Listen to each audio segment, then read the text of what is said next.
Hello friends and welcome into another video. I'm Das Food and today we are going to mix things up a little bit. We're not talking about leaks. We're not talking about, perks, anything like that. We're just going to cut back and have a little bit of fun because I like to do that from time to time. So just like when we did Smash or Pass and things like that, we're just kind of cutting loose, having a little bit of fun with it. I hope you have fun too. And as always with these types of videos, please do let me know in the comments below where you would have ranked people, because I'm sure there will be disagreements with me. Now, as you can see here, I have this little tier list going on, and as you could probably gather from the categories, what we're doing today is we are looking at how DBD survivors would do as streamers. You may notice that the killers are also there. That's just there for the tier list that I chose because it was modern. It had up to Yoichi. We're not going to be doing Hattie because I know nothing about Hattie to this point. She has not even been officially confirmed yet, so I do apologize for that. At some point, maybe we revisit that. But look, streaming is difficult. Contrary to, I guess, kind of the popular belief. When I tell people that I stream, there's kind of this, oh, okay, you play video games. And look, I'm fine with it. It doesn't bother me. It's not something that I lose sleep over, but I understand that some people don't like that. Some people don't like that misconception about what goes into being a streamer because, yeah, you do sit there and you play video games, but the best streamers, they really go above and beyond. Maybe they're just next level gifted at the game they play. Maybe they go out of their way to make funny content. Maybe they're posting to TikTok and Twitter and YouTube and all these other things in addition to streaming to try to grow that personal brand as much as they can. Maybe they're constantly doing collabs. Whatever it is, streaming actually takes a lot of work if you want to grow as a streamer. And I would love to actually make a video talking about streaming in and of itself at some point, without the context of DBD, but maybe somewhere down the line. I always feel funny because I'm not a major streamer myself, so to try to talk about it, but who knows, maybe that's a perspective that people would like to hear. But anyway, we're going to get into it. We have 5 categories, those being streaming giant. These are going to be the ones off the top of my head. You think of the Pokemanes of the world, the ones who are not only making ends meet through streaming, but they're making a lot of money off of streaming. They have massive audiences and they are, by all accounts, pretty much celebrities at this point. Next, you have solid partner. These are going to be the ones that if I were to liken it to the DBD community, think somebody like Otofu or Atstarva, somebody with a lot of name recognition within their community, within the game they play. They're respected for what they do. They probably make, a pretty penny off of it, but they're not, fame-wise, they're not on the same level as like the ninjas of the world.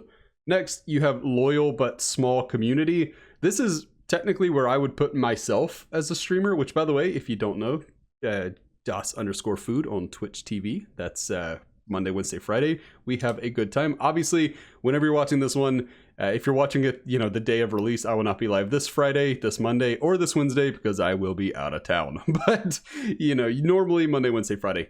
I would say these are probably 95%. Maybe that's too much. Let's say maybe more like 80% of all streamers.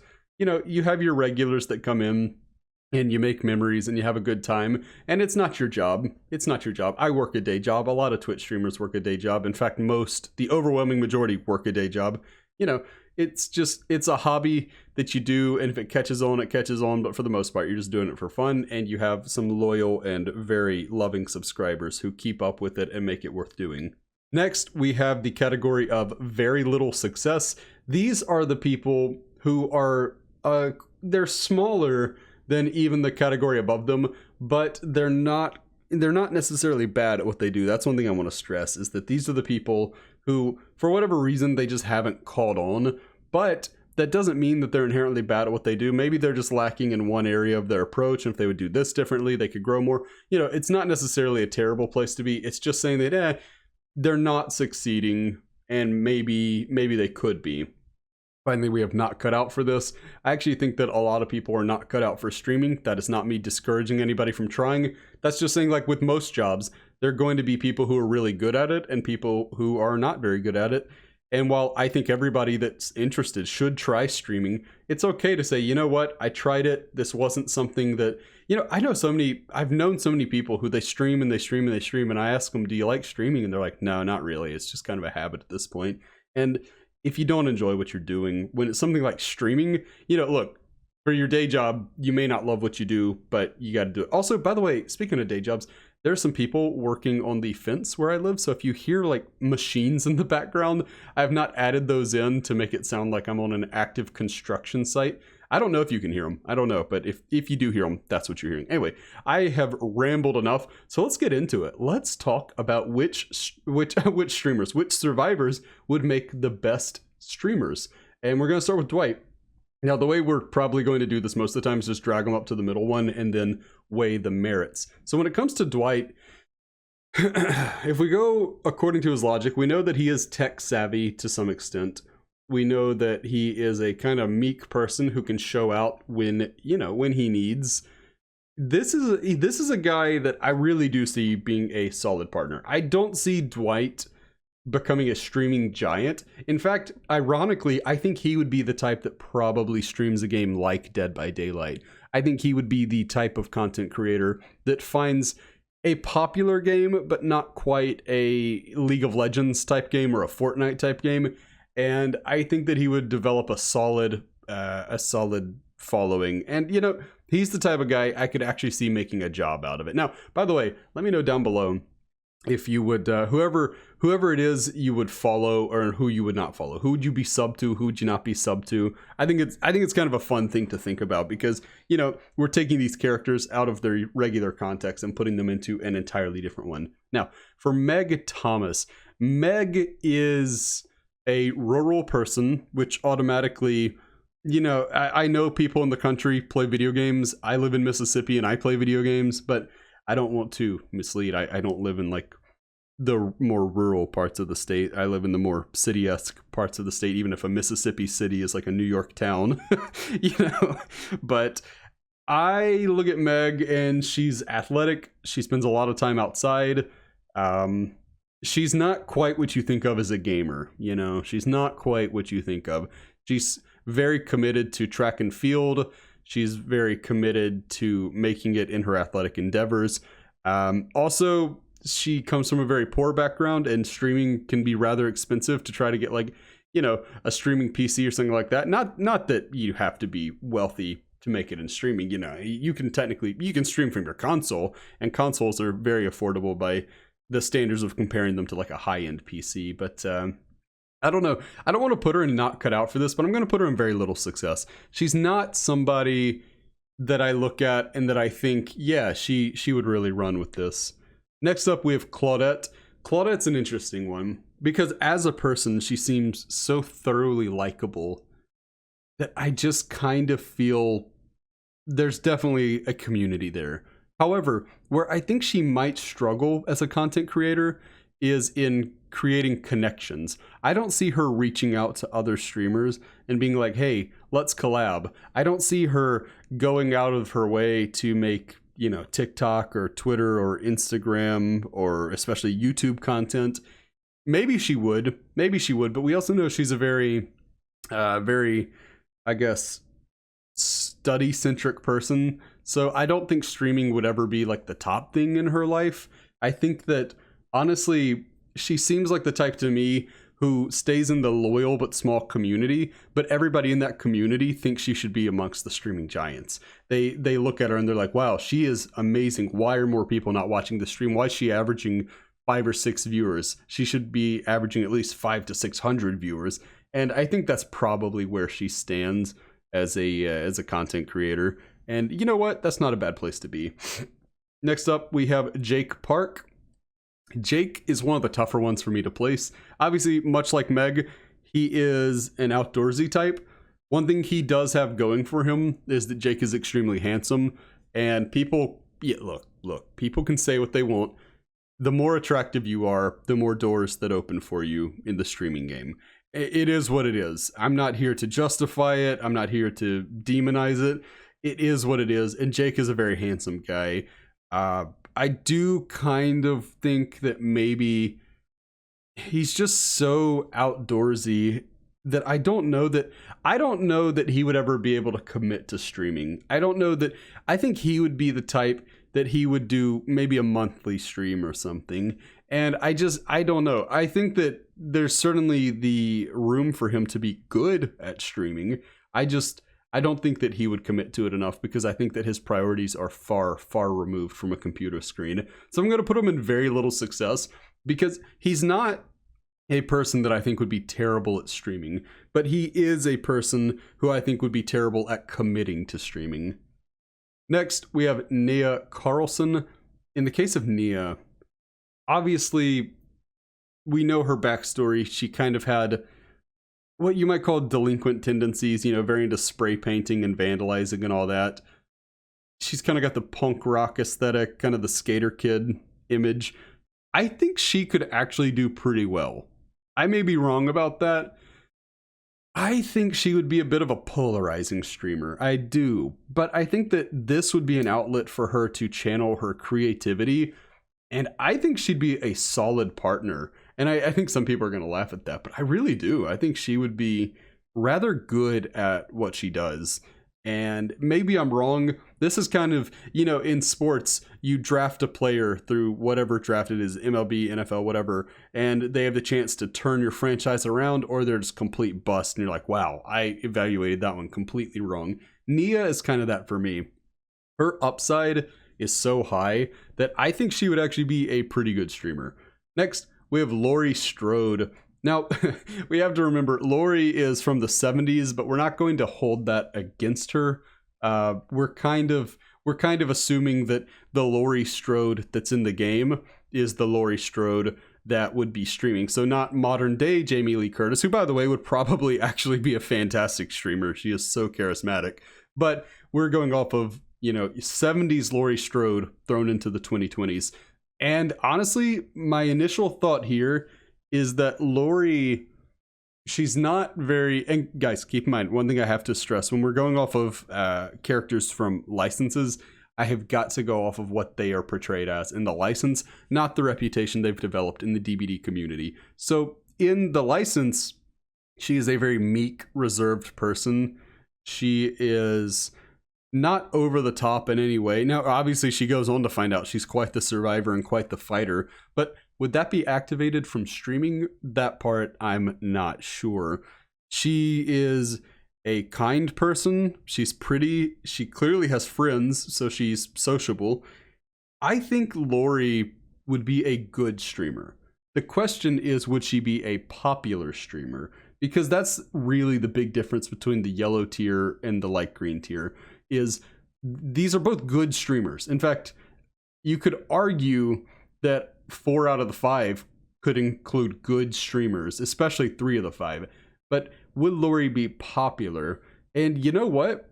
I lean towards yes. I lean towards saying that I think that Laurie would kind of engender a certain warm, wholesome community, and I think that would be fun to see. Next, we have Ace Visconti, who is one of the harder ones to place because I don't have much doubt that he's a charismatic guy. But according to his lore, he's a bit of a train wreck in his own way. And I don't know. I don't know that he would be somebody. I'm going to be honest. When it comes to Ace, I kind of feel like he would be the type of content creator that he tries to sell a scam to his audience or something, or the type that, you think of some of the streamers who get themselves in trouble, even unintentionally. They're just kind of zany and they're kind of out there and maybe a little gullible to certain things. And I feel like Ace would get himself in some trouble at some point, though I don't deny that, I don't deny he'd be entertaining along the way, but I'm going to put him in not cut out for this. I just really don't see it. Next, we have William Bill Overbeck, and it's funny. You would think he's the easiest one to put not cut out for this. But I struggle to put him there because I kind of see Bill as the type of streamer who streams for like legitimately 40 years. Not that I think Bill has 40 years left, but you know what I mean. Like the total time of his streaming is like, decades of just streaming to the same audience of like 2 or 3 people, that it's essentially like he's going out and he's seeing old friends, and he's perfectly content in that way. And I'm going to put him in very little success, but I would kill to watch a stream from Bill.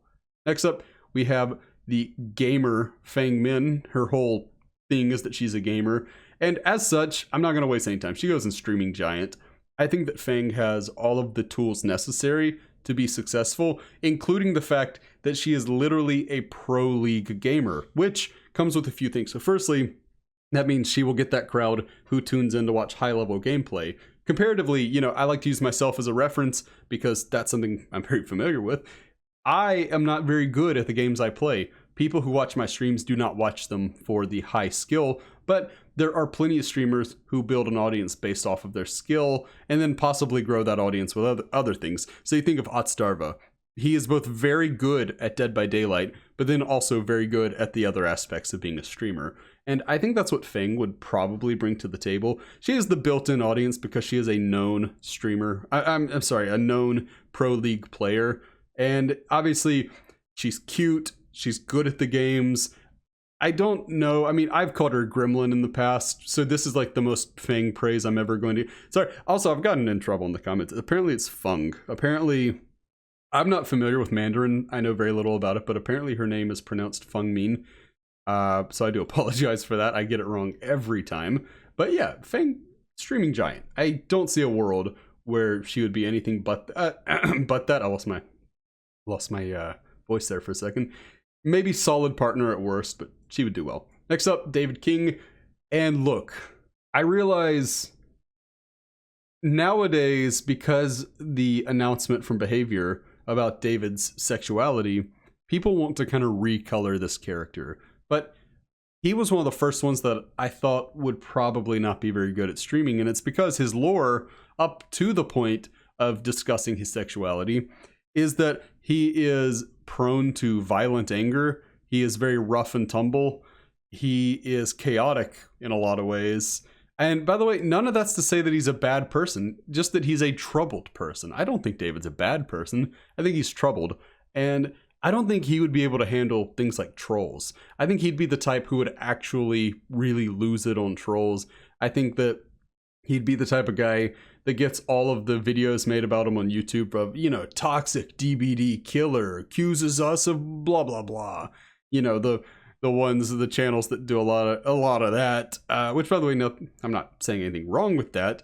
I mean, if that's all you put out, I would say that's not great. If that's the only type of video you put out is criticizing others, it's kind of like, well, that's not helpful. But specifically, I want to say, I love Spook and Jukes, so I hope nobody takes that as like a veiled criticism, because I know he's done some of those.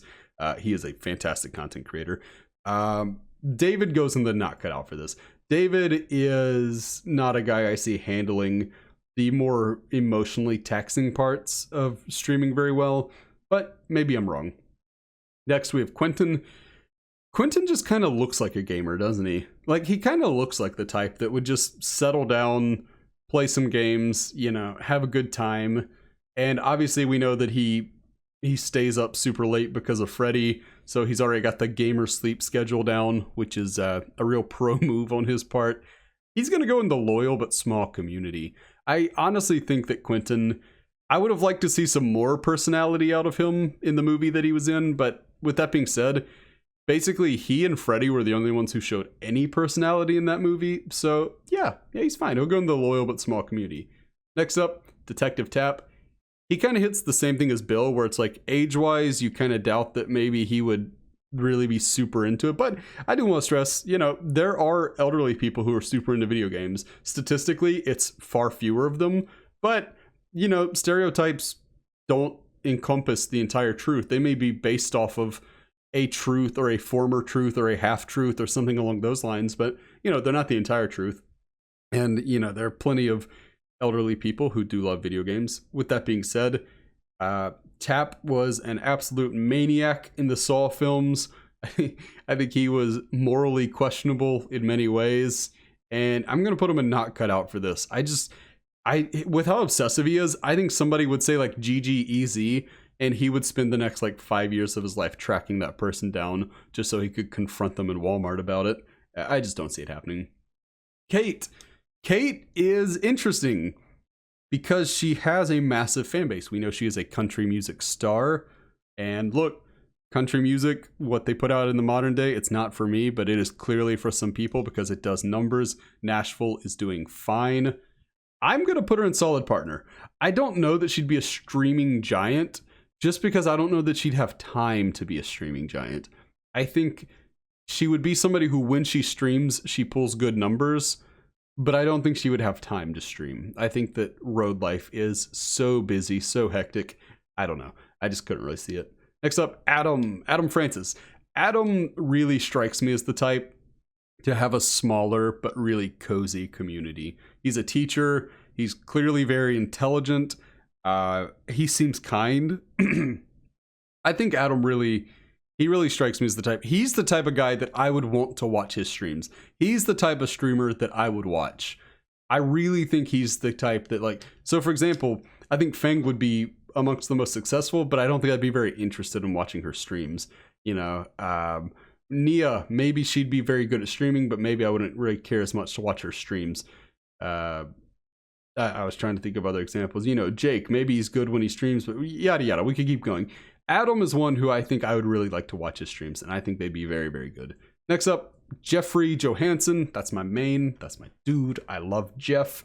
When it comes to Jeff, firstly, I can already see the aesthetic of his stream. He's clearly going to have designed all of his own panels and emotes and all that, so there's going to be a real personal touch to it. The question is how he would do in terms of establishing a foothold. There's no doubt that at worst he's in the loyal but small community, but there's also no doubt that when it comes to some of the things some streamers have going for them, Jeff is not he's not already known like Feng or Kate. He's not handsome in the same way that you might expect from like Quentin or some other people that are going to come. He has those things working against him. I say he's not handsome. Actually, there are some people who Jeff is like their exact aesthetic, and they'd be super into that. I'm going to put him in loyal but small community, and he's definitely one who I think would be really fun to watch. Jane Romero is the latest in an ever-growing line of people who come in with a pre-established fan base, and when you come in with an already large fan base, at worst, you're going to be a solid partner, unless you have some kind of like deep-rooted issues that, you know, have to be addressed. I think that Jane strikes me as the type. I think she would be a giant. I really do. I think that Jane comes in with a massive audience, and whether she's doing it in Spanish or English, I think that really if she would do like, okay, well, Mondays are Spanish streams and then Tuesdays are English streams or whatever, she could really get some cross saturation and really grow a massive community.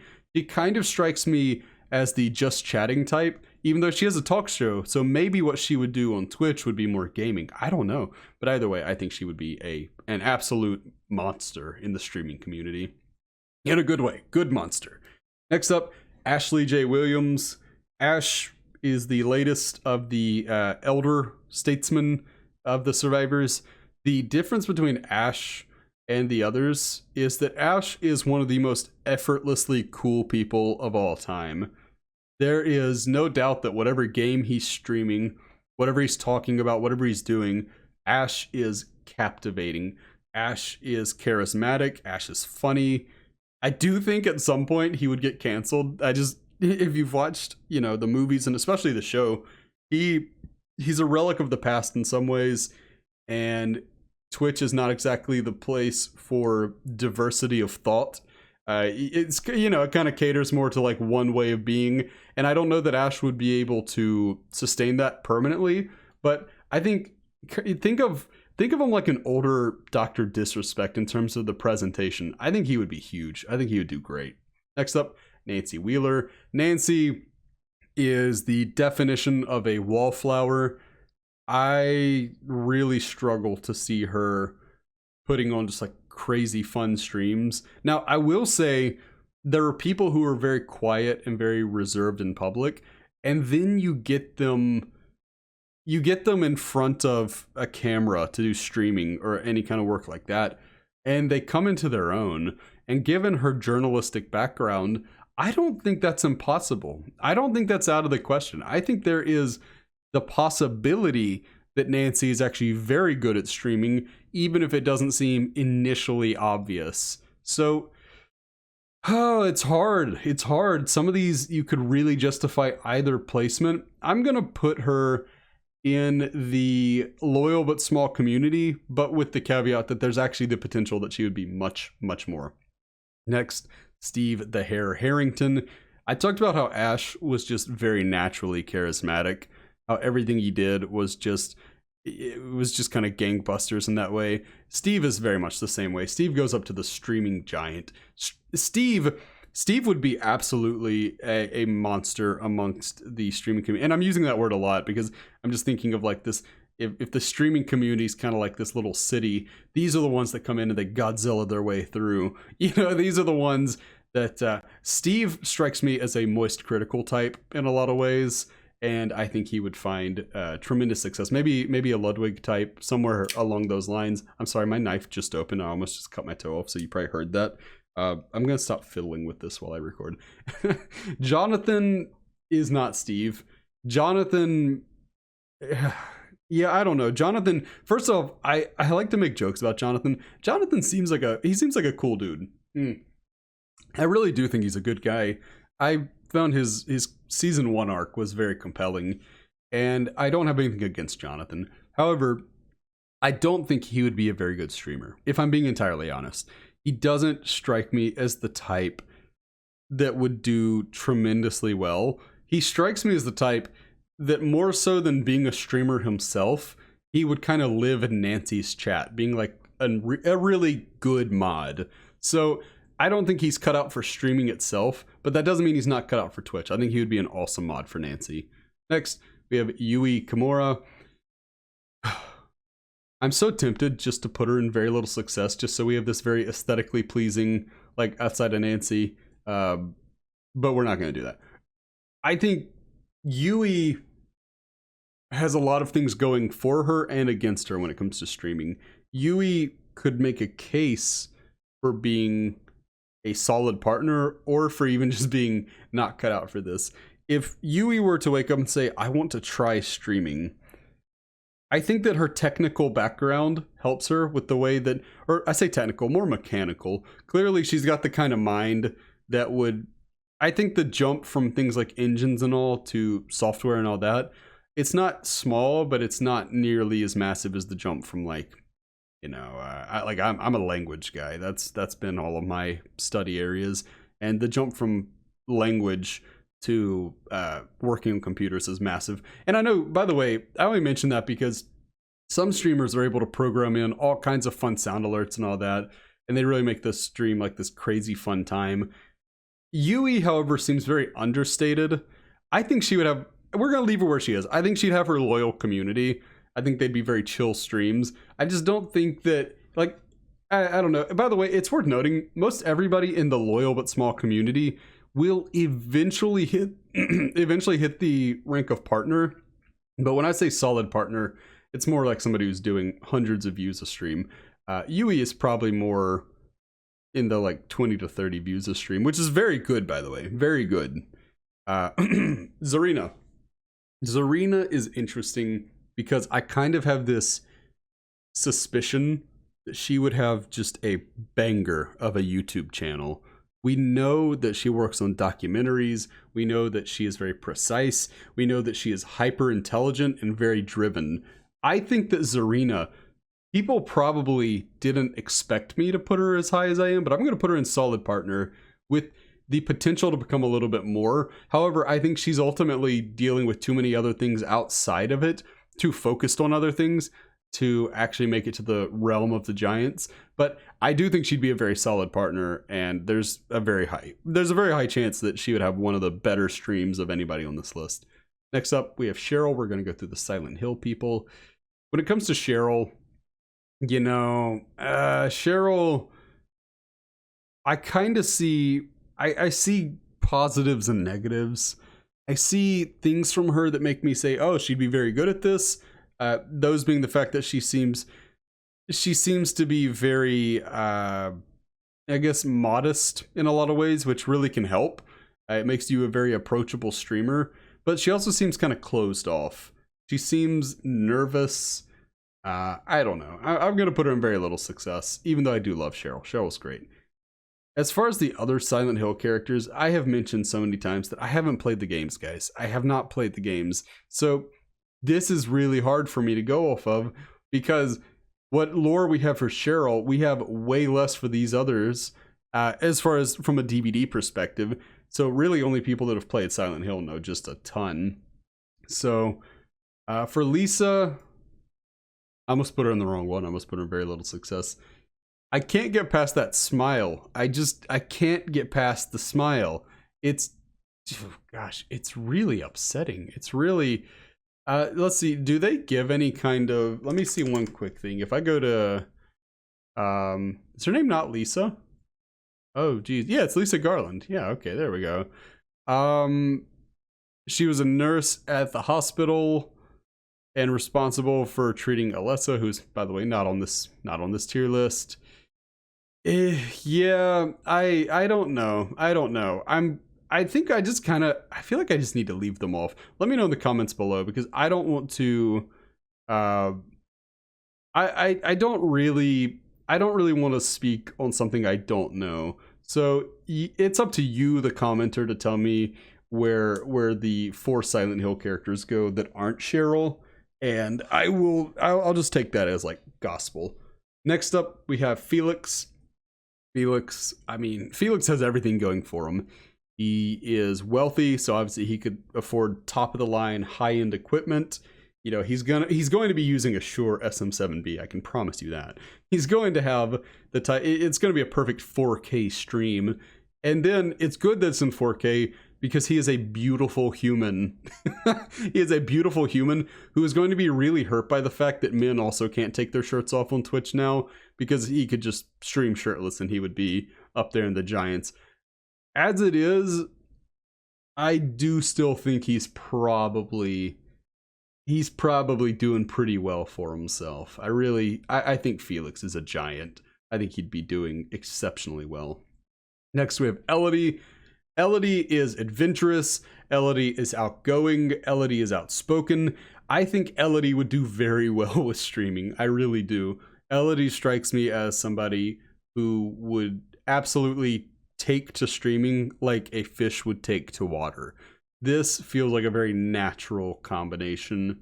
And while I don't know that I quite give her the giant status, because you have to be selective with that, because if everybody's a giant, nobody is. And I've already named 5 of them giants. I'm going to put her in solid partner, and maybe we circle back and put her in the giant. I don't know. We'll have to see. Next, we have Yun-Jin Lee, who straight away, this was the most conflicting one for me, because she would come in with a built-in viewer base, right? Because she's got that Ji-woon rub. She's associated with very popular acts. However, she strikes me, you know, when everybody that worked with Ellen came out simultaneously and said, yeah, she is a mean person, just a horribly mean person.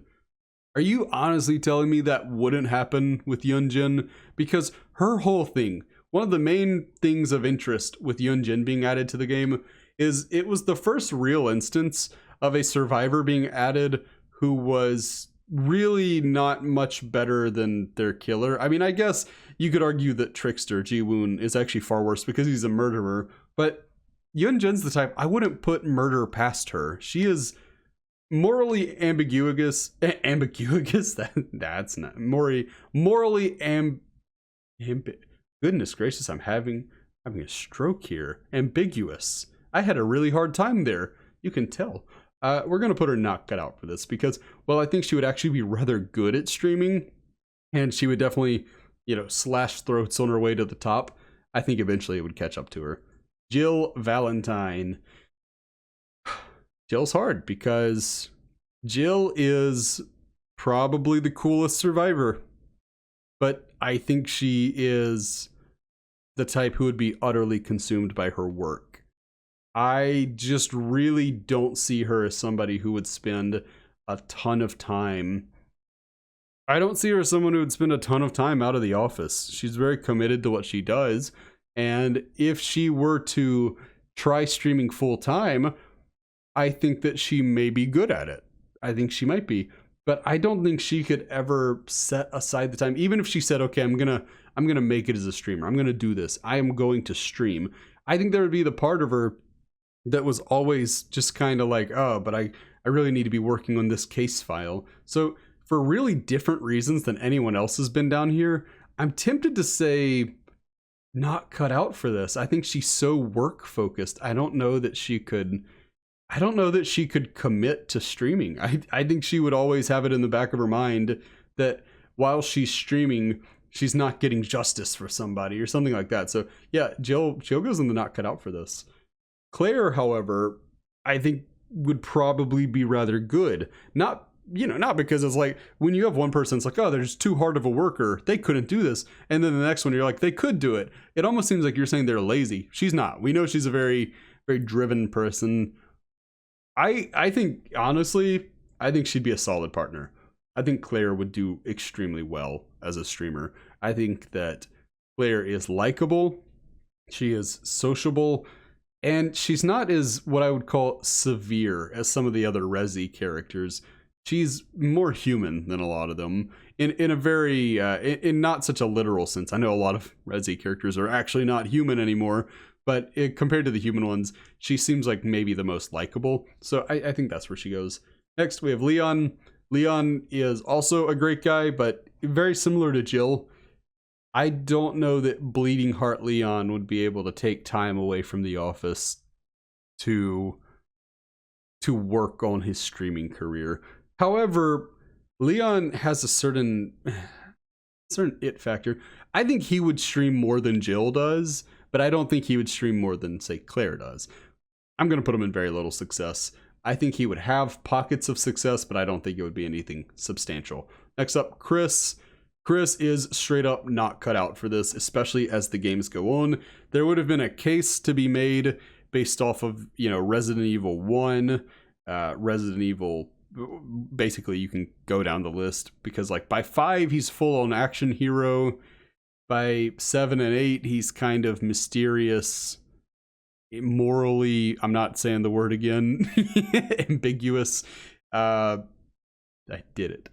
Yeah, I don't see any scenario where, even if he's like, okay, I'm going to stream, I don't think he could put his face out there. I really don't. Not because there's anything wrong with his face, handsome guy, but I think that with the type of job he has, I don't think he could actually put his face out there. So, not cut out for it. Which is becoming a larger category than I expected. I did not expect it to be tied for the largest category. Mikaela Reed. Mikaela would have people, much like the character herself, she would have people that really like her and people that really don't like her. And generally, I go with the Eric Bischoff approach that controversy creates cash. Not that I think she'd be intentionally controversial, but yeah, I think she'd reach partner status. I think she would do rather well for herself. I think that Mikaela would be the type. She'd have that little bot that some people have, the little cat that welcomes you in whenever, like, the little cat that'll say like so-and-so just followed or so-and-so just donated bits or whatever. A really niche reference there, but I really feel like she would have that, and probably Nia would too. Jonah. Jonah is... He's also CIA, which isn't entirely dissimilar from what Chris does. So a CIA guy could not stream. You cannot stream when you have the types of secrets that he has, because essentially you're just putting yourself out there where at some point you're going to reveal something you shouldn't. And you're going to get in trouble, and you work for the CIA. They will kill you. they will kill you. Finally, we have Yoichi. Yoichi he was a professor. Really the big knock on Yoichi is the illusions he has of his dead father. I think that at some point that's going to make for a very awkward stream moment. But yeah, I don't know. I think the hallucinations are definitely hard for him. However, if you cut that out, you know, he is basically all we know is that he's intelligent and that he goes all the way from Japan to Scotland to track down a lead. So he's clearly a very driven person. Yeah, I'm going to put very little success. I'm just not seeing it. And that will do it. That is my ranking of how everybody would do as a Twitch streamer or YouTube or even Facebook, whatever it is. How do you guys feel about this one? How do you feel about how these people would do as streamers? Do you agree? Do you disagree? Thank you so much for watching, and I can't wait to get back from my vacation to discuss what I am sure will be a just massively influential dev stream, because I will not be back before the dev stream is up. But that's gonna do it for me. I've been Das Food, and until next time, bye friends.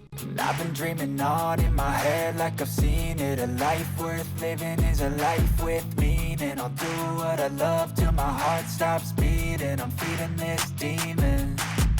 Got a taste, can't erase bitterness in my